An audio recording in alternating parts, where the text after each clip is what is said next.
नमस्कार, आप सबका फिर से स्वागत है हमारे चैनल भक्ति भाव में। तो आज हम सुनेंगे अहोई अष्टमी की कहानी।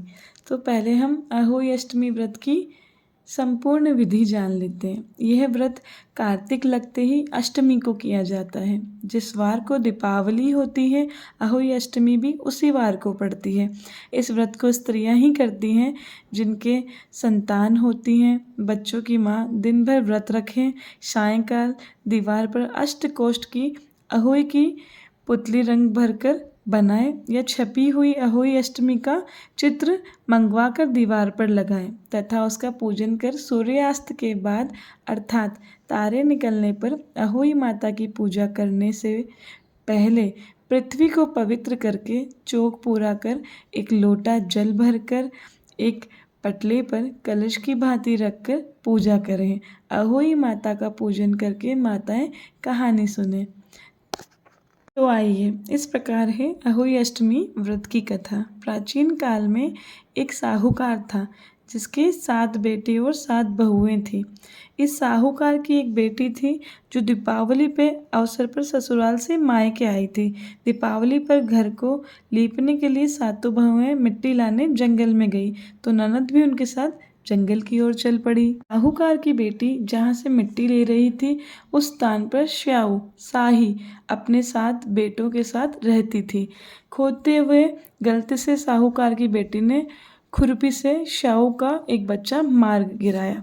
श्याऊ इस पर क्रोधित होकर बोली, मैं तुम्हारी कोख बांधूंगी। श्याऊ की यह बात सुनकर साहूकार की बेटी अपने सातों भाभियों से एक एक करके विनती करती है कि वह उसके बदले अपनी कोख बंधवा ले। उससे सबसे छोटी भाभी ननद के बदले अपनी कोख बंधवाने के लिए तैयार हो जाती है। इसके बाद छोटी भाभी कि जो भी बच्चे थे वह सभी 7 दिन बाद मर जाते हैं। 7 पुत्रों की यह प्रकार मृत्यु होने के बाद उसने पंडित को बुलवाकर इसका कारण पूछा। पंडित ने सुरही गाय की सेवा करने की सलाह दी। सुरही सेवा से प्रसन्न होते हैं और उससे श्याऊ के पास ले जाती है।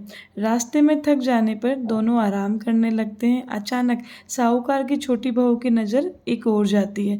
वह देखती है कि एक सांप गरुड़ पंखनी के बच्चे को डसने जा रहा है और वह सांप को मार देती है।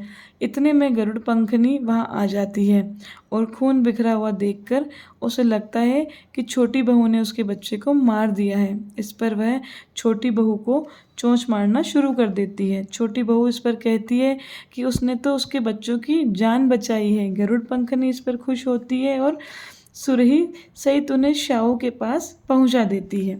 श्याऊ छोटी बहू की सेवा से प्रसन्न होकर उसे 7 पुत्र और 7 बहुएं होने का आशीर्वाद देती हैं। श्याऊ के आशीर्वाद से छोटी बहू का घर पुत्र और पुत्र की बधुओं से हरा भरा हो जाता है। अहोई अष्टमी का अर्थ एक प्रकार से यह भी होता है कि अनहोनी को होनी बनाना, जैसे साहूकार की छोटी बहू ने कर दिखाया था।